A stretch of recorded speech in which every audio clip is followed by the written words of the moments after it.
o me envían un mail, Es ¿cómo de se hace? la pregunta A, profe, por eso mismo. Bien, Porque usted me puso aceptable, o sea, no tengo acá porque estoy recién saliendo del trabajo y no tengo mi parcial, sí, pero por eso, capaz que se lo mando por mail, mejor así le, cómo le no, pongo lo que perfecto. puse, porque me puso como que yo le había puesto que, ¿por qué tenía que poner las dos? ¿Por qué tenían que tener los dos el mismo sueldo? Y yo no le puse ¿Por qué eso. podrían tener? No quiere decir que lo tuvieran que tener necesariamente, No, yo pero puse que no, no tendrían que tener porque son categorías distintas. Y puse la ley y expliqué. O sea, exactamente no me acuerdo porque no tengo el parcial acá, pero ahora cuando llegue a casa y prendo la compu y le mando si quiere por mail. claro, O si no, bien, capaz que podría revisarlo, porque en realidad yo lo que entendí era que usted preguntaba, eh, a ver, ¿por qué? Si podían tener la misma, el mismo sueldo. Yo entiendo que no, porque son de distintas categorías y es más, le puse por Play y todo y le expliqué. claro, pero vieron que no era esa la pregunta. Vieron que la pregunta dice, ¿por qué razón el personal administrativo y el personal de mantenimiento podrían tener la misma remuneración? Porque Son vieron que del hay... mismo grupo, creo que era el 19, pero son cargos distintos. Y en realidad yo le expliqué también, ahora que me estoy acordando, de que tienen mayor responsabilidad el administrativo. O sea, Claro, pero por o sea, eso vamos a terminar de está redondear los bien, puntos y perfecto, ahora lo van a gracias. entender por qué lado va. En realidad puede pasar que tengan remuneraciones diferentes, pero podría darse que tengan la misma como en este caso. Y lo que ustedes tenían que explicar es por qué se puede dar eso, que siendo dos cargos tan diferentes, tengan la misma remuneración. Entonces, por eso había que ir paso a paso. Por un lado, ustedes pueden señalar lo que muchos compañeros dijeron, y es que en los consejos de salarios, ¿verdad? Puede ser que a través de la negociación entre los trabajadores y empleadores hubieran acordado una remuneración similar para el personal administrativo, el personal de mantenimiento, pero después también era importante señalar lo que dice el estudio de la Comisión de Expertos de la OIT sobre el convenio 100 de igualdad de remuneración. Ese convenio lo que nos dice es que nosotros, a efectos de fijar un salario que sea justo, tenemos que hacer una descripción de los cargos para después realizar una valoración. Y esa descripción en esa descripción de cargos, ¿qué vamos a incluir? Vamos a incluir las competencias que se necesitan para cada uno de ellos, como decíamos recién, trabajo en equipo, comunicación, capacidad de solucionar problemas de manera rápida, conocimientos técnicos, estudios de computación, en fin, idiomas. Eh, y también, además de los conocimientos, además de las habilidades, las funciones específicas que tienen que cumplir esas personas, nosotros tenemos que incluir el contexto en el que se realiza la tarea. El personal de la construcción, por ejemplo, realiza su tarea en un contexto que es muy complejo, porque están expuestos al sol, al frío, entonces eso lo tenemos que valorar y eso va a tener un puntaje mayor en eso de la ponderación que habíamos mencionado. También el esfuerzo físico. ¿Cuál es el esfuerzo físico que requiere la tarea? ¿La persona está sentada en una computadora o tiene que levantar peso? ¿Tiene que realizar sus tareas en lugares cerrados donde quizás hay humedad? Todo esto del contexto físico y el esfuerzo es algo que también lo vamos a valorar, además de los conocimientos. Y se acuerdan que a cada uno de estos elementos que nosotros incluimos en la descripción de cargos, después le vamos a dar un puntaje.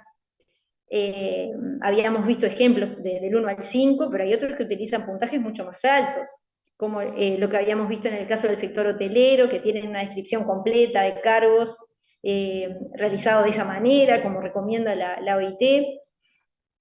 Entonces, si nosotros miramos acá estos dos cargos, vieron, tenemos una trabajadora administrativa y personal de mantenimiento. Puede ser que en el caso del cargo administrativo, en la parte de conocimientos y competencias, el puntaje va a ser mayor, va a tener 5 o 100, imagínense, dependiendo de la escala que se utilice. Pero después, en la parte de contexto, en la parte del contexto donde se realiza la tarea y el esfuerzo físico, el personal de mantenimiento va a tener un puntaje mayor. Entonces podría llegar a darse que tengan la misma remuneración, porque el puntaje puede ser similar, el puntaje en la valoración de los cargos. No quiere decir que porque en un caso haya una demanda mayor desde el punto de vista de los conocimientos, la retribución tenga que ser mayor, porque hay otros casos en donde tal vez la exigencia no es tan alta desde el punto de vista de las competencias o los conocimientos que se le requieren al trabajador, pero sí el contexto puede ser muy complejo, o el esfuerzo físico puede ser muy, muy grande. Y eso también se tiene que premiar de alguna manera. Entonces, por eso podría darse que tengan una remuneración similar. Eso es lo que ustedes tenían que explicar. Eh, Naturalmente lo que uno tiende a pensar es, no, el personal administrativo tiene que ganar más, porque se le exigen más conocimientos, puede ser que se exija algún curso específico, además de secundaria, el personal de mantenimiento no tiene formación, eso es correcto. Pero la pregunta era, ¿por qué podrían tener la misma remuneración? Eso es posible, y ahí justamente la letra del caso era la situación que se planteaba. Y la respuesta era que podían tener la misma remuneración o una remuneración similar, porque en base a la descripción del cargo y a la ponderación por puntos, puede ser que hubieran llegado a un puntaje similar. Muchos de ustedes lo explicaron de esa manera, justamente señalando que tal vez en el caso del personal de mantenimiento quizás el colegio era muy grande, ¿verdad? Tenían depósitos, distintas áreas que reparar, entonces en la parte de esfuerzo físico y en el contexto tuvieran un puntaje muy alto, y de esa manera, al tener en el global un puntaje similar en la ponderación, por eso es que la retribución podía ser parecida. La pregunta apuntaba a eso. Sí, Díaz, ¿tenías la mano levantada? Sí, yo había señalado también que yo había entendido que ella había entrado, no me acuerdo el nombre de la trabajadora, Bien. había entrado recién al trabajo, digamos, o sea, recién Viviana, este, que No, había no dice ingresado nada, dice recién, que ¿no? ingresó, claro, ingresó después que otros trabajadores de mantenimiento. Claro, Algunos entonces la yo razón por la edad de la ponderé antigüedad también como la antigüedad laboral. también, claro, podía ser. Sí, muchos de ustedes respondieron haciendo referencia a la antigüedad, de que obviamente si la persona tiene una antigüedad mayor, otros trabajadores, ¿verdad?, de mantenimiento que tuvieran una antigüedad mayor, podían tener una retribución que fuera más alta. Barbosa, no sé si quedó claro a dónde apuntaba la pregunta. Sí, a mí me quedó mucho más claro ahora. Perfecto. De todas formas, Profe, sí, ya igual yo no la vi por ese lado. Sigo sosteniendo que la vi por el otro lado, o sea, de explicar por qué no deberían de cobrar lo mismo, pero está. O sea, ahora pero que lo vieron que no explicó, quedó entiendo que clara la la pregunta. pregunta, usted quería que le respondiera otra cosa, ¿ok? O sea, Claro, yo porque lo vieron que la justifiqué pregunta. y todo en base a las diferencias de eso, el conocimiento que tiene que tener un administrativo, todo, pero claro, ahora explicando esa otra parte de que, bueno, si el colegio es grande, tiene trabajo de fuerza y todo, puede ser, sí, que bueno, tal, que cobre lo Claro, mismo. porque vieron que la pregunta no dice por qué es que tienen que ganar diferente, no dice eso la pregunta, es al revés, dice por qué razón el personal administrativo y el personal de mantenimiento podrían tener la misma remuneración. O sea, estamos partiendo de la base de que podrían tener la misma remuneración. Y entonces por eso tenían que explicar que la única forma legítima de que eso se diera es a través de la valoración del cargo. Justamente lo que dice el convenio 100 es que tenemos que establecer remuneraciones iguales para el trabajo de igual valor. No es igual tarea, igual remuneración. Es a trabajo de igual valor, igual remuneración. Y el valor de la tarea nosotros lo medimos a través de todos los elementos que habíamos mencionado, a través de los conocimientos, las habilidades, el esfuerzo físico, el contexto. Entonces, por eso podíamos llegar a la conclusión de que la retribución era igual. Obviamente, si en realidad se llega a una retribución igual o diferente, pero en base a criterios ilícitos que no son los que señala la Comisión de Expertos de la OIT, podemos estar ante una situación de discriminación. Pero la pregunta era, bueno, ¿por qué razón, desde el punto de vista legal, podría haber una retribución similar?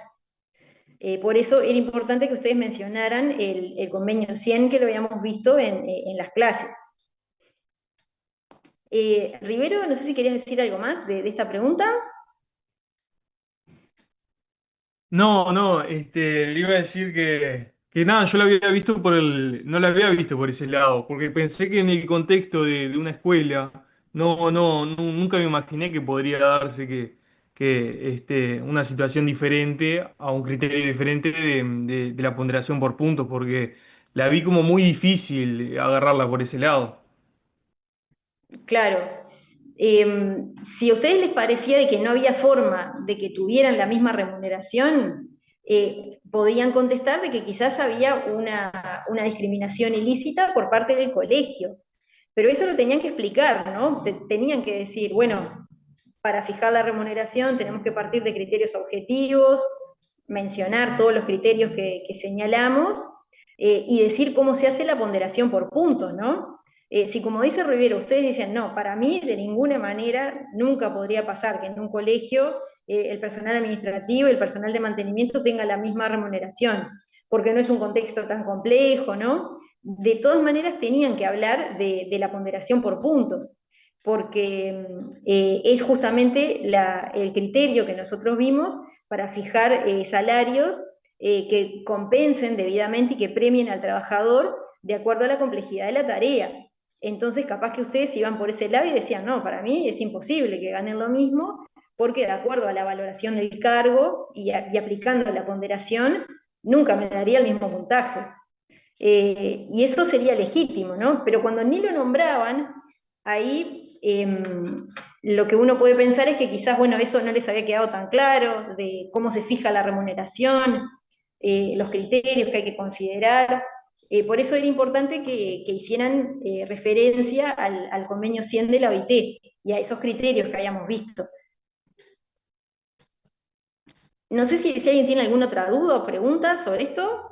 Profe, yo no sé Sí. bien, pero yo en el parcial también puse o analicé que podía darse porque se podía tener en cuenta también la carga horaria de cada trabajador. No es lo mismo quien trabaja 6 a quien trabaja 8.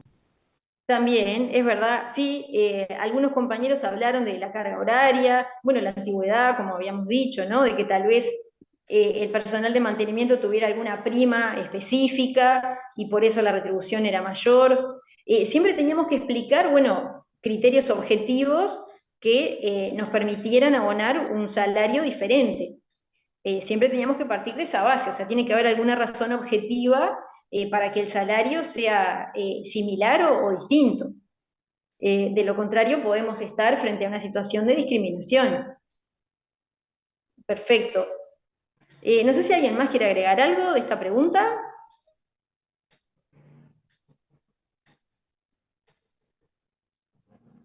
Rivero, no sé si estabas levantando de nuevo la mano Sí, sin querer volver a los temas que ya se dieron, ¿podría explicar brevemente por qué se podía haber fijado en el Consejo de Salario una remuneración similar sin utilizar la ponderación por puntos? No, en realidad en los consejos de salarios se supone que los trabajadores y empleadores también deberían utilizar criterios objetivos para fijar el salario, que a veces lamentablemente no ocurre, ¿no? Pero imagínense, capaz que en el curso de la Gracias. negociación puede ser que el personal administrativo hubiera estado postergado, el personal de mantenimiento hubiera estado postergado durante un cierto tiempo y por eso se acordó una retribución similar. Por eso la pregunta quedaba incompleta, si ustedes solamente hacían referencia a lo de los consejos de salarios. Y eso, algunos compañeros que respondieron solo con esa parte, ahí yo les hice menciona que tenían que agregar algo más sobre el tema de la descripción de cargos y la ponderación por puntos. Sin duda, como decís tú, Rivero, nos queda incompleto, porque bueno, está bien, ¿y por qué en los consejos de salarios se fijó de esa manera? Tiene que haber alguna razón objetiva. Si en el consejo de salarios hicieron todo este proceso de hacer la valoración de cargos, la descripción por puntos, eso está correcto.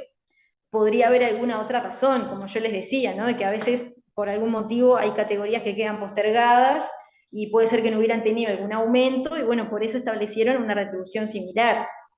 Pero eso había que explicarlo. Por eso, si ustedes contestaban solamente eso, faltaba algo, quedaba incompleto, y eso van a ver que está mencionado ahí en la corrección de la pregunta. Profe, perdón, ¿dónde se ve la corrección de la pregunta? Porque ahí me aparece... Cuando ustedes entran en EVA, van a ver el porcentaje, y después abajo hay una parte que dice comentarios de retroalimentación. En los comentarios de retroalimentación, ahí ustedes pueden ver la nota por pregunta. Y Sí, ahí hay algún comentario. no, a mí no me aparece ningún comentario. Me No aparece tiene la ningún nota. comentario porque estaba todo muy bien, pero sí van a ver que dice muy bueno, bueno o aceptable en cada pregunta. Ah, ta. Dale, gracias. Profe, igual quizás sea porque está bloqueado el parcial. Nosotros vemos la calificación desde el apartado calificaciones del curso, pero nosotros no podemos entrar al apartado donde subimos el parcial. Capaz que sea por eso, porque capaz que la retroalimentación está ahí, no sé. Sí, pero igual algún compañero ahora decía que había visto. Yo igual se los cambio por Se las ve, dudas. sí, si lo ves desde el celular, corres para el costadito y se ve pregunta por pregunta la corrección. De todas formas, después cualquier cosa la cambio, la configuración de la tarea por las dudas. Pero van a ver que ustedes tienen por cada pregunta, tienen la calificación, y si había alguna observación de algo que faltaba, ahí también está.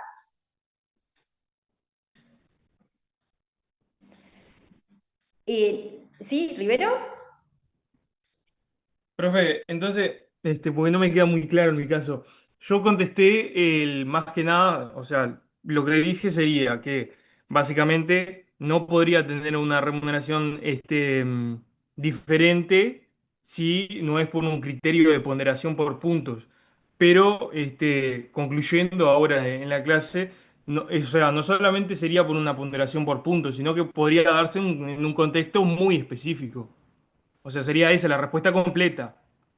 Podría ser en base a la descripción de los cargos y a la ponderación por puntos, o podría ser que el personal administrativo tuviera una antigüedad mayor y por eso el salario era diferente al de la trabajadora, o por alguna otra razón objetiva, como por ejemplo que tuvieran alguna prima específica por el contexto en que realizan la labor.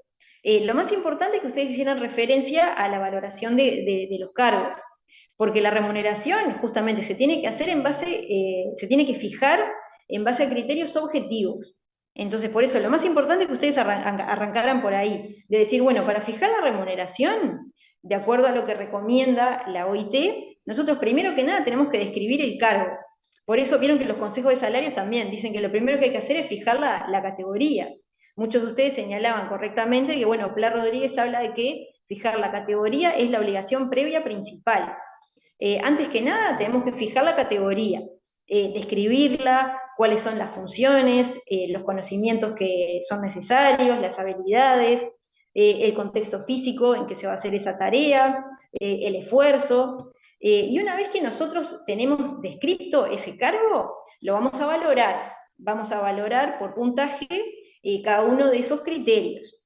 Entonces, puede pasar que dos cargos que son totalmente diferentes tengan la misma remuneración porque el puntaje es similar. Si nosotros hacemos la valoración del cargo, en el global puede ser similar.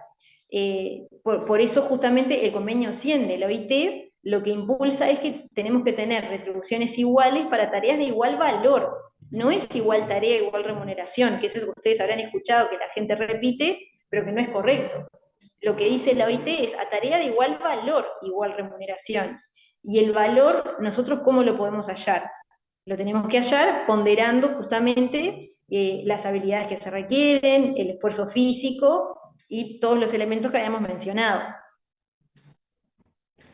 Eso era lo más importante. Y después si ustedes agregaban, bueno, puede ser porque tienen un horario diferente, el personal administrativo tiene un horario mayor, o el tema de la antigüedad, eso estaba bien. Pero lo más importante es que ustedes hicieran referencia a cómo se fija la remuneración, que tiene que ser de acuerdo a criterios objetivos. en base al convenio 100.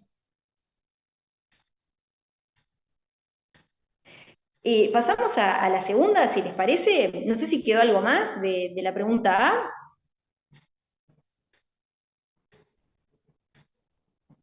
¿No? Bueno, pasamos a la segunda, entonces. Dice, ¿qué obligación ha incumplido la empresa en lo que se refiere a los cambios en el sistema de software? ¿Y qué derechos de los trabajadores se ven vulnerados? Fundamenta tu respuesta en base a la normativa y doctrina aplicable en la materia. Y acá, ¿se acuerdan que la letra nos decía que en virtud de que por el cambio de software había ciertas... no, disculpen, más arriba.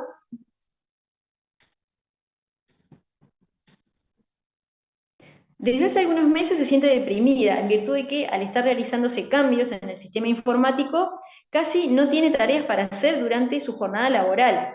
En principio el sistema estaría listo en 2 semanas, pero debido a algunas dificultades con la empresa de software, las tareas se demoraron casi 2 meses. El colegio les informó que su objetivo es que el programa esté listo para el mes de octubre, a efectos de comenzar con las inscripciones para el año próximo. Entonces, ¿qué obligación se habría incumplido en este caso? ¿Qué les parece? ¿Sí, Rivero? Profe, en mi caso, por lo que veo, la tuve mal, pero yo contesté porque que no se había vulnerado la obligación de dar ocupación efectiva porque no había sido por una causa o sea, una intención de la empresa de excluir a esa trabajadora, sino que, no sé, había sido por un hecho exterior, un hecho ajeno. Claro, y es cierto, la demora fue de la empresa de software en tener listo el sistema, pero el poder de dirección es del empleador. El que tiene que organizar las tareas es el empleador. Entonces, vean ustedes que estamos hablando de 2 meses que la trabajadora estuvo sin tarea. No es una situación puntual, como habíamos visto, ¿se acuerdan que bueno, se corta internet un día y las personas no tienen tarea? Son 2 meses. Entonces, recae en el empleador evaluar cómo se van a organizar las tareas mientras el software no está listo. Si fueran un lapso de tiempo menor, ahí podríamos decir, bueno, es una situación de fuerza mayor, pero es un periodo muy extenso en donde las personas estaban sin hacer nada porque no estaba pronto el software. Entonces, por eso es que había una responsabilidad del empleador. Díaz, Sí, en este caso, a mí me faltó la normativa, estaba leyendo recién, me faltó la normativa, pero el derecho que se vulnera es la ocupación efectiva que habíamos mencionado en las clases exacto. anteriores. Exacto, la obligación de dar ocupación efectiva, que va de la mano también con la de proporcionar las herramientas de trabajo, porque está bien, el nuevo software no está listo, pero entonces, ¿de qué forma los trabajadores van a hacer su tarea en todo ese tiempo? ¿Con qué Aparte herramientas? se afecta la dignidad también del trabajador, porque ella decía Exacto. que estaba muy deprimida y esas cosas.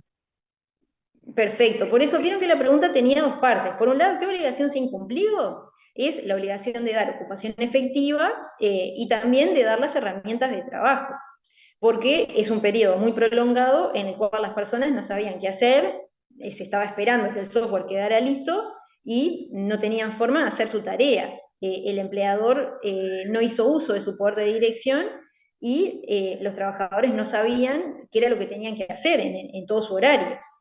Entonces, ¿qué derechos de los trabajadores se ven vulnerados como consecuencia de ese incumplimiento? Acá era importante que dijeran esto también, ¿no? De qué derechos de los trabajadores se ven vulnerados. Porque algunos de ustedes de repente contestaban solo la primera parte, de que, bueno, se incumplió con el deber de dar ocupación efectiva, pero ¿eso qué implica? ¿Qué derechos se ven afectados? Y acá, como decía Díaz, tenemos el derecho a la dignidad de la persona. ¿Qué más El podían ser? derecho al trabajo también por la Constitución, ¿no? Me estoy El dando cuenta derecho que me al faltó eso. trabajo. Podría Exacto, fundamentarse con la Constitución también, ¿no? por supuesto. Ahí por eso, si ustedes, es mejor que mencionen la normativa. Acuérdense siempre de citar la normativa, ustedes la tienen a la vista. Acá, por ejemplo, podían mencionar el artículo 36 de la Constitución, que refiere al derecho al trabajo, el derecho a dedicarse al oficio que la persona elija. Y después, ¿qué otro derecho se ve vulnerado también? cuando el empleador incumple con este deber de dar ocupación efectiva. Hay muchos de ustedes que lo desarrollaron muy bien. Citando la declaración del centenario de la OIT. También el otro derecho es el de la profesionalidad, el de poder mantener y desarrollar la profesionalidad. ¿Se acuerdan que habíamos visto que la persona cuando no ejerce sus tareas durante un periodo prolongado va perdiendo ciertas habilidades, ciertas capacidades? Antes se decía que eso solo era importante si pensamos en el caso de los médicos, por ejemplo, los cirujanos, o un docente que va perdiendo las habilidades, pero hoy en día se entiende que esto es importante en cualquier oficio o profesión. Y la declaración del centenario de la OIT justamente habla de la importancia de la formación a lo largo de toda la vida y el hecho de dar oportunidades para que las personas conserven su profesionalidad, porque esa es una manera de estar más protegidos frente a los cambios en el mundo del trabajo. Los cambios en los empleos que cada vez son más frecuentes. Antes la persona ingresaba en una empresa y lo más probable es que siguiera en ese lugar hasta jubilarse, pero hoy en día hay cambios, la persona puede cambiar de trabajo frecuentemente a lo largo de su vida laboral, y por eso la protección de la profesionalidad es muy importante para que la persona esté mejor preparada al momento de hacer frente a esos cambios. Rivero. Profe, pero en este caso, en esta profesión, 2 meses de no ejercerla, ¿sería perder la profesionalidad? Porque un cirujano, por ejemplo, que no opere un mes, ahí sí yo veo que sería muy grave. Pero un personal administrativo que no agarre la computadora por 2 meses, yo no, como que no, me cuesta verlo como que pierda No es que se profesionalidad. No sé, pierda, capaz que no es que puede se pierda, ¿no? perder velocidad al escribir, pero profesionalidad como no le veo mucha. Claro, quizás no sería el derecho que se ve más afectado en este caso. En este caso, ¿qué les parece a ustedes? ¿Qué es lo que se ve? ¿En dónde está la vulneración mayor? Que ahí lo vemos además, ¿no? En la letra por cómo se sentía la persona. Es cierto lo que dice Rivero, que capaz que este aspecto de la profesionalidad, en este caso, no es el más importante. ¿Cuál sería el más relevante? ¿Romero? Y sí, igual voy a decir que depende cómo veas la profesionalidad o el punto de vista que tomes. Si vos ves a la profesionalidad como un concepto de ser profesional, un profesional, por ejemplo, como nosotros vamos a hacer, o profesional en cuanto a la tarea. Sí, si es en cuanto a la tarea, su profesionalidad está siendo afectada porque está realizando tarea no propia para la que estudió. No hay profesionalidad en lo que desempeña. Ella obviamente va a seguir siendo profesional porque tiene el título de administrativa, pero me parece que lo que la doctrina y también el Tribunal Español Supremo han entendido sobre esto, y otro autor que yo cité que no me acuerdo, de La Rosa creo que era, que hablaba de esto, yo creo que apuntan más a la profesionalidad, no tanto como un título universitario, sino a la calidad de la tarea administrativa. Y en este Por caso, supuesto. claro, y en este caso la administrativa estaba realizando tarea, creo que era de pasar lista su inventario a mano, o sea, y no son propias de la profesionalidad para la que estudió. Claro. Sin duda, lo de la profesionalidad, como dice Romero, no lo tenemos que ver asociado a una profesión necesariamente, porque puede ser que la persona no tenga un título profesional, pero sí tiene un oficio, y la persona es experta en un oficio determinado, por su experiencia, justamente porque hace muchos años que hace esa tarea. Entonces, cuando deja de hacerla durante un periodo prolongado, esa profesionalidad se va perdiendo. Esa profesionalidad puede ser el tipear en computadora, como decían ustedes, utilizar planillas Excel, puede ser atender al público. Imagínense un vendedor, ¿verdad?, que está acostumbrado a atender al público y no le permiten hacer su tarea. Esa habilidad de manejarse con el público, de conocer los productos que vende el establecimiento, por ejemplo, eso también hace parte de la profesionalidad, de conocer el oficio, que son cosas que se aprenden con la práctica. Entonces, cuando la persona no puede trabajar, eso se va perdiendo. Como decía muy bien el compañero, no tiene nada que ver con el hecho de tener un título universitario o no. Son las habilidades que se adquieren como parte del oficio, que hacen parte de la práctica, justamente.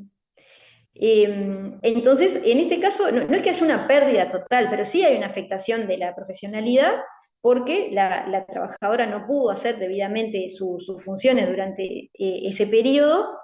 Pero además, ¿qué sería lo más importante en este caso? ¿Qué es lo que se ve más afectado en general? Que lo habíamos visto en otras sentencias, cuando a los trabajadores no se les dan tarea, quedan aislados, ¿no? Sin nada para hacer, todo el horario. Y la dignidad, profe. Aparte también en Exacto, este caso es que le mandaban pasar las planillas y le volvían a mandar pasar las mismas planillas una y otra vez. O totalmente. sea, no tenían tareas para ella. Exactamente. Hay una afectación muy importante de lo que es la dignidad de la persona. Y eso indirectamente afecta también la integridad psíquica y física del trabajador. Ahí justamente se decía que ella estaba deprimida, y eso lo vemos en muchísimos casos, que las personas cuando no se les dan tareas o se les dan labores que son inferiores a sus capacidades, se empiezan a certificar por depresión, por estrés, en fin. Hay una afectación importante de lo que es la dignidad de la persona, y también su integridad física y psíquica. Esta era otra cuestión que tenían que mencionar, ¿verdad? Los tres derechos afectados, el derecho al trabajo, a la dignidad y a la profesionalidad, además de describir las obligaciones que se veían vulneradas. Y siempre citan la normativa, es más completo, ¿verdad? No quiere decir que no vayan a tener una nota suficiente por no mencionarla, pero es más completo. Ustedes la normativa la tienen a la vista, así que tampoco es que se lo tengan que memorizar, pero sí citar cuál es la normativa correspondiente en cada caso. No sé si alguien quiere agregar algo más de esta pregunta.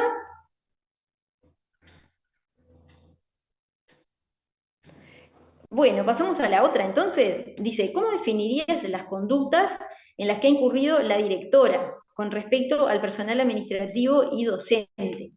¿Y qué debería hacer el colegio a efectos de evitar estas situaciones a futuro? Acá se hablaba de las tareas que le asignaba la directora, lo de pasar las planillas, que ustedes lo habían mencionado, y los malos tratos. La letra nos decía también que a veces se dirigía en forma inapropiada hacia los trabajadores, delante de los alumnos. La letra dice, Viviana estaba preocupada porque la nueva directora nunca parecía estar conforme con su tarea.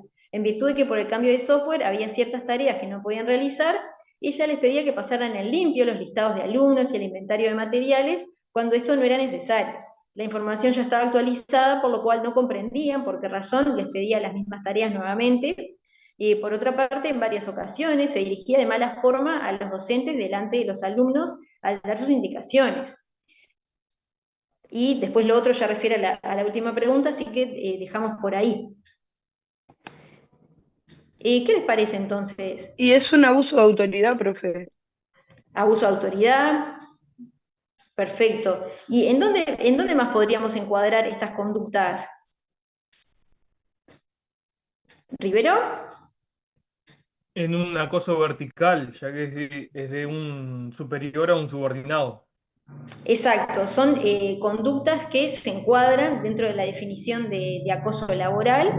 Y acá era importante que ustedes hicieran referencia al convenio 190 de la OIT, porque ahora tenemos normativa. Es decir, antes, cuando hablábamos de acoso laboral, solamente hacíamos referencia a las definiciones doctrinarias, porque no teníamos norma vigente. Pero en este punto era importante que ustedes citaran el convenio 190 de la OIT. ¿Se acuerdan que el convenio define el acoso, la violencia en el trabajo, como cualquier comportamiento o amenaza de ciertos comportamientos que afecten o sean susceptibles de afectar la dignidad de la persona, la integridad física, psíquica, su libertad sexual también? El convenio 190 habla de ciertos comportamientos inaceptables o amenazas de tales comportamientos. Acá, sin lugar a dudas, el hecho de hablarle de mala manera a los docentes y administrativos delante de los alumnos es una conducta inaceptable en el lugar de trabajo que lesiona la dignidad de la persona, y es susceptible de causar un daño desde el punto de vista de la integridad psíquica de los trabajadores. Lo mismo con respecto a las tareas. Nosotros habíamos visto algunos ejemplos es el típico caso de cuando se asignan tareas inútiles, como planteaban ustedes, ¿verdad? Son tareas que se dan simplemente para llenar el horario, pero no es que sean relevantes. Y eso naturalmente puede generar depresión en el trabajador, se da ese sentimiento de que no se está haciendo nada útil, y eso claramente lesiona y afecta la dignidad de la persona.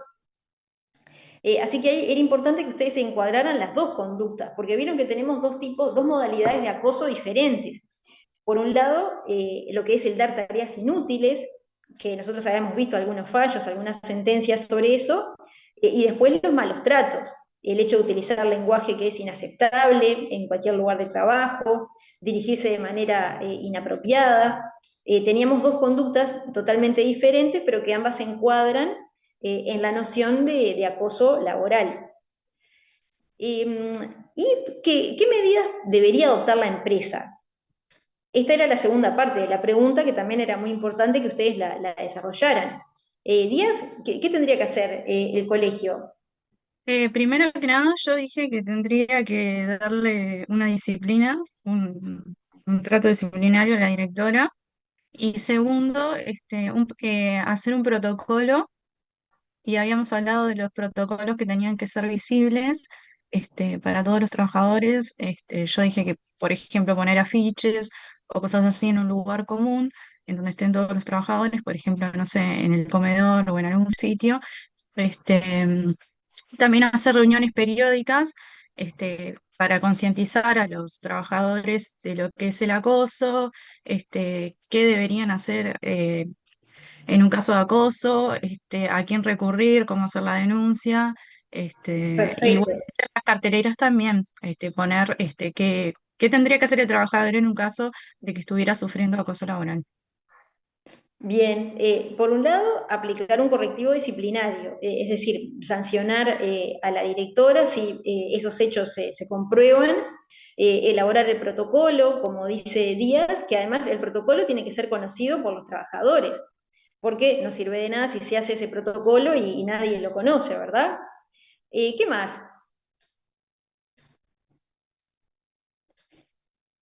Vieron que acá, además de sancionar a la directora, si no se adoptan otro tipo de medidas, esas conductas se pueden repetir. Por eso nosotros habíamos mencionado que la inspección de trabajo actualmente hace hincapié en medidas que son muy importantes, que no implican un costo, no implican una erogación económica tan importante para la empresa, y que en realidad son muy efectivas. No sé si alguien recuerda, y también, además, esto lo menciona la recomendación 206 de la OIT. ¿Rivero? Sí, yo puse que se debe adoptar las medidas del artículo 8 de la recomendación, que es realizar el diagnóstico periodo del clima laboral, elaborar protocolos de prevención de violencia y acoso, realizar campañas de sensibilización y capacitar a los mandos en la prevención del acoso. Perfecto. Sí, la Además de, capacitación. además de establecer canales de apoyo y contención, activar los procedimientos necesarios en caso de denuncia. Perfecto. Sí, la capacitación y la sensibilización es muy importante, porque a veces este tipo de cuestiones se dan porque las personas no son conscientes de cómo afecta a los trabajadores el hecho de dirigirse a lo mismo de cierta manera. Eh, Les parece que es una forma de ejercer el poder de dirección, el hablar fuerte o dar las indicaciones de cierta manera, sin darse cuenta de que hay conductas que no son aceptables en el lugar de trabajo. Cuando se tienen que dar las indicaciones, las órdenes, eso se tiene que hacer de alguna manera determinada, y por eso es tan importante la capacitación, porque puede haber personal de dirección o mismo en el área de recursos humanos, personas formadas en relaciones laborales, pero puede ser que haya jefes que no tengan ningún tipo de formación. Entonces, por eso es tan importante esto de la capacitación y la sensibilización con respecto a cuáles son las conductas que configuran acoso. Eso, sin duda, es más importante aún a veces que aplicar una sanción, porque si a la persona se la sanciona, pero no se le explica cómo dirigirse a los trabajadores, de qué manera se tienen que dar las órdenes, esas conductas se van a volver a repetir a futuro. O cuando se lo traslada que eso vimos algunos casos, ¿no? Se traslada al jefe porque había problemas de relacionamiento, en fin. Perfecto, se lo traslada de sección y después en el otro sector va a pasar lo mismo. Si la persona no está formada, se pueden dar los mismos inconvenientes en otra área de la empresa. Muy bien, no sé si tienen alguna duda, alguna consulta. Siempre van a ver ustedes que la diferencia en la calificación es, cuando está correcto, a veces puede ser que tengan alguna diferencia en virtud del desarrollo. Vieron que acá, por ejemplo, también la pregunta tiene dos partes. Entonces, si ustedes decían, bueno, las conductas se enmarcan dentro del acoso laboral por tal y cual razón, pero no desarrollaban las medidas, y bueno, ahí la calificación iba a ser un poco menor. O si no mencionaban el convenio 190. Acá es importante, como es una normativa reciente, aprobada en el marco de la OIT, era importante que ustedes lo mencionaran. Lo mismo en la pregunta anterior, si ustedes solamente decían, bueno, se incumplió la obligación de dar ocupación efectiva, pero no mencionaban los derechos que se veían vulnerados, ahí la pregunta también estaba incompleta y todo eso, además del desarrollo que ustedes hagan, eso influía en la calificación. ¿Rivero? Sí, sumándole a lo que se dijo, yo había puesto también que si, por ejemplo, no la sanciona y hace caso omiso, será igual de responsable la empresa, tanto como la directora. O sea, la empresa también se vería en una situación de acoso. Y que después puse que bien, si bien iban a ser evaluadas las medidas de disciplina según la ley, que no me acuerdo la ley cuál era, eh, que ahí iba a ser leve, grave y muy grave, si mal no me acuerdo, pero no la podía despedir, porque si la despedía iba a ser una medida abusiva, o sea, iba a ser demasiado grave la medida. Por lo que se verían descomunicadas, o sea, no podrían seguir trabajando en el mismo sector. Ujú. Sí, sí, en cuanto al despido por notoria mala conducta de la directora, bueno, no sabemos si tenía sanciones previas o no. Eso no lo teníamos en la letra del caso. Si no tenía sanciones previas, naturalmente el despedirla por notoria mala conducta por estos hechos iba a ser excesivo. Nosotros no tenemos ley en cuanto al poder disciplinario, así que ahí no tenían que citar normativa. De todas formas, nosotros ahí no ingresamos tanto porque poder disciplinario y todo esto que dicen ustedes de, bueno, la graduación, si lo nombran está perfecto, pero en realidad es un tema que lo van a ver más en Laboral 2.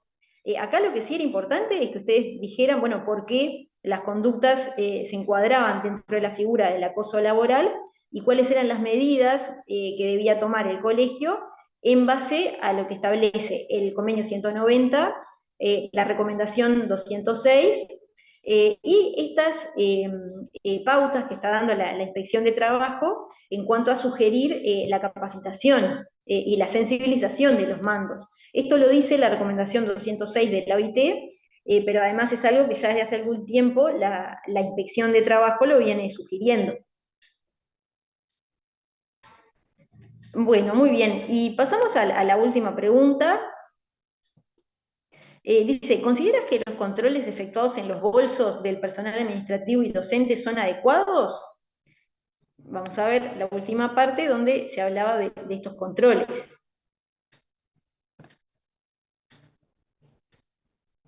Dice, por otra parte, sin previo aviso, en el día de ayer, al comenzar la jornada, los guardias de seguridad le pidieron a algunos docentes y administrativos que dejaran sus bolsos en recepción para revisar. Les informaron que estaban realizando controles porque algunos alumnos de secundaria plantearon que habían perdido su celular en el colegio y no podían encontrarlos. Los guardias les informaron que les devolverían los bolsos al finalizar la jornada. ¿Qué les parece entonces esta forma de control que eligió la institución? ¿Es adecuada? ¿No es adecuada?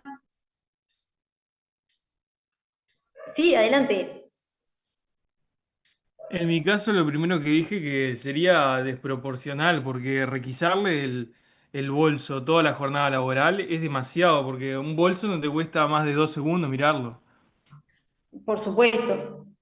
Muchos de ustedes hicieron un análisis en base al test de ponderación y analizaron los tres elementos. Primero que nada tenemos que ver, bueno, ¿es necesaria esa medida? ¿Es idónea esa medida para controlar si las personas eventualmente podían haber sustraído algún teléfono celular o no? Bueno, es una medida idónea, pero después ya nos quedaríamos en el segundo paso, cuando vamos al juicio de necesidad. ¿Se acuerdan que el juicio de necesidad nos dice, es necesario adoptar esta medida porque no tenemos ninguna otra que sea menos lesiva de la intimidad de los trabajadores para llegar a ese resultado? Y acá la respuesta es negativa, porque sin duda los controles se pueden efectuar de otra manera. Algunos de ustedes hablaban de que, bueno, quizás se podían instalar cámaras, o si se van a controlar los bolsos, se puede hacer de otra forma también. ¿Sí, Díaz?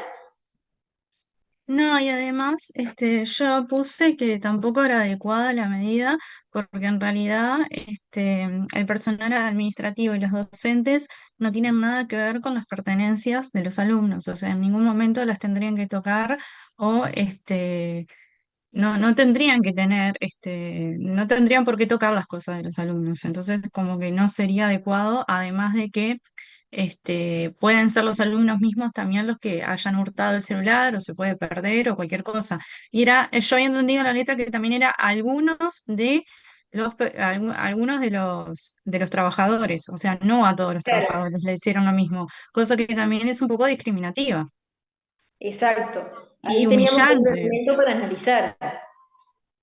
Sin duda. Después, en cuanto al tercer elemento, teníamos el test de ponderación, propiamente dicho, que el test de ponderación nos dice, de esta medida se derivan más ventajas que hay una afectación en lo que se refiere al derecho fundamental del trabajador. Y obviamente acá también la respuesta era negativa, porque imagínense lo que es para la persona que le sustraigan su bolso durante toda la jornada, era una medida totalmente desproporcionada, como decían ustedes, porque se podían efectuar otro tipo de controles que no fueran tan lesivos de la privacidad del trabajador. Además, como dice Díaz, en la letra planteaba que eran algunos docentes y administrativos, y no se sabía bien de qué forma se había hecho esa selección. Si es aleatoria, por ejemplo, eso es correcto, pero habría que ver, bueno, por qué le pidieron a esos docentes y administrativos. Eh, Ahí podemos tener un criterio que es discriminatorio, porque no se explica de qué forma se hizo esa selección de las personas. Romero, Sí, yo hice el análisis del test de ponderación y puse que quizás la medida o la intención que tenían era adecuada, sí, fiscalización, pero que la manera de ejecutarla sí no era la adecuada, de acuerdo al test de ponderación, porque claro, además se vulneraban derechos como la intimidad, había abuso de poder, abuso de dirección o de fiscalización, entonces que quizás la medida sí pudo haber sido la adecuada si se implementaba de manera correcta. Si no se hacía aleatoriamente, si no se mantenía el bolso durante toda la jornada y era una revisión momentánea y te devolvían el bolso, capaz que podía sí ser la adecuada, pero la forma en la que la ejecutaron no era la adecuada. por supuesto.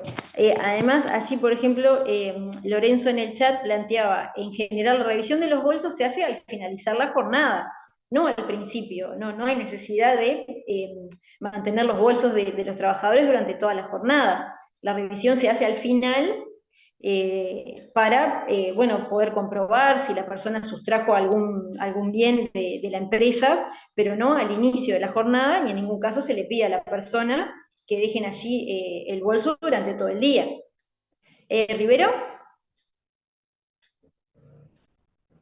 No, yo también contesté, sumándole a todo eso, que en caso de que sea una medida legítima, porque está en todas las preguntas más o menos el contexto es dudoso, pero en caso de que sea legítima iba a tener que ser con el representante sindical y que además que en este caso, claro, como es a personas puntuales, que no podía ser un criterio discriminatorio, que tendría que haber sido un criterio objetivo, porque si no se estaría ante una situación de acoso y que la inspección debía ser no invasiva, no sé cómo decirlo de otra forma, pero que claro, no podría ser, no sé, revisándole cosas en donde no podría estar el celular. No sé, revisándole el monedero, por ejemplo.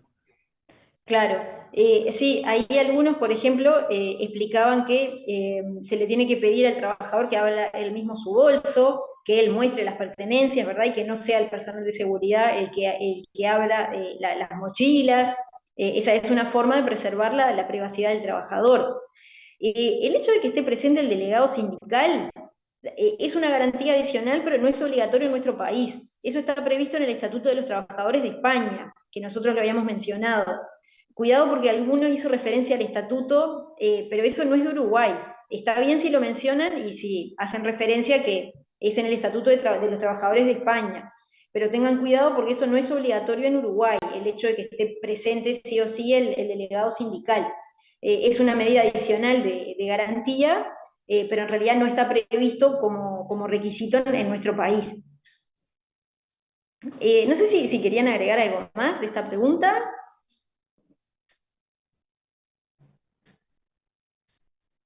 Cualquier duda que tengan sobre la calificación o si les queda, algo no les quedó claro de lo que vimos ahora, me mandan mensaje o me escriben por mail. Vean después cuál fue la calificación en cada una de las preguntas y ya les digo, cualquier cosa que no les haya quedado clara, me avisan. Bueno, y ahora vamos a seguir entonces con el tema que teníamos para hoy, que es comenzar con el análisis de algunos de los riesgos que el empleador debe prevenir dentro de lo que es este deber de preservar lo que es la salud y la seguridad en el trabajo. Nosotros la clase pasada estuvimos viendo algunos criterios generales con respecto a este deber de preservar la salud y la seguridad en el trabajo. Vimos la evolución a lo largo del tiempo, lo que nos dice al respecto el convenio 155 de la OIT, el convenio 161, mencionamos también el decreto 406 del 88, que es el que establece medidas específicas para la prevención de los distintos riesgos. Y ahora vamos a comenzar a analizar uno de estos tipos de riesgos que están previstos en el decreto 406 del 88, que es los riesgos químicos. Ustedes van a ver que los riesgos químicos pueden estar presentes en cualquier tipo de tarea, no solamente si pensamos en la industria química. En general, cuando uno nombra los riesgos químicos, uno piensa que es algo que se da solamente en este tipo de industria, pero en realidad no es así. Vamos a ver que hay varias actividades en donde este riesgo puede estar presente. Y en primer lugar, para hacer referencia a la normativa, nosotros acá tenemos el convenio 170 de la OIT sobre riesgos químicos, después tenemos una ley, la 16.221, que refiere a desechos peligrosos y movimientos transfronterizos, esto es cuando se trasladan productos químicos que pueden ser peligrosos. La ley 17.593, que es el convenio de Rotterdam sobre plaguicidas y productos químicos peligrosos. La ley 17.732 sobre contaminantes orgánicos persistentes. Esto es para que tengan una idea, pero nosotros no vamos a entrar en el análisis de cada una de estas normas. Y después sí, el decreto 406 del 88, que es la norma general reglamentaria de la ley que establece el deber de proteger la salud y la seguridad en el trabajo. Ahí ustedes van a ver que hay un capítulo específico para los riesgos químicos. Ese decreto es sumamente extenso y en primer lugar hay algunas secciones generales donde se establece qué es lo que tiene que tener cualquier lugar de trabajo. Vieron que la clase pasada decíamos algunas de estas cuestiones generales en cuanto a los baños, los vestuarios, los comedores. Van a ver que hay un capítulo que hasta dice, bueno, las escaleras, cuáles son las dimensiones que tienen que tener los pasillos, las escaleras. Es una norma sumamente detallada que analiza cuestiones generales que tienen que haber en cualquier lugar de trabajo, y después tenemos capítulos específicos para cada uno de los riesgos. Después hay un decreto que sí es especial para los riesgos derivados de la actividad en la industria química, que es el 306 del 2005, y después tenemos el decreto 307 del 2009, que es uno de los que vamos a analizar en la clase de hoy, que refiere específicamente a los riesgos químicos en cualquier tipo de actividad, no solamente en la industria química. El decreto 321 del 2009, que refiere a la actividad rural, también tiene un capítulo específico para los riesgos químicos. Estos dos últimos decretos que ustedes ven allí, el 307 del 2009 y el 321 del 2009, se discutieron en el ámbito del CONASAT, que yo les comentaba en la clase pasada. El Consejo Nacional de Salud y Seguridad en el Trabajo, que funciona en el ámbito de la inspección, en donde hay representantes de las cámaras empresariales, de los trabajadores también, además del Ministerio de Trabajo, y allí se han discutido la mayoría de las normas recientes en materia de salud y seguridad. Después formalmente se aprueba a través de un decreto, pero el contenido en sí de la norma se discute en ese ámbito, en donde están reflejadas las visiones de todas las partes. Por eso es bien interesante. Y después tenemos un decreto que es el 294 del 2004, que refiere al etiquetado de los productos fitosanitarios. Acá lo más importante que nosotros vamos a analizar en la clase de hoy y la clase que viene también, es el decreto 406 del 88, el capítulo que se refiere a los riesgos químicos, y el 307 del 2009. Los otros simplemente tenganlo presente, pero no los impriman ni nada por el estilo, porque yo sé que eso les preocupa siempre tenerlos para los parciales, ni se preocupen por imprimirlos, sí tengan el 307 del 2009 y el 406 del 88.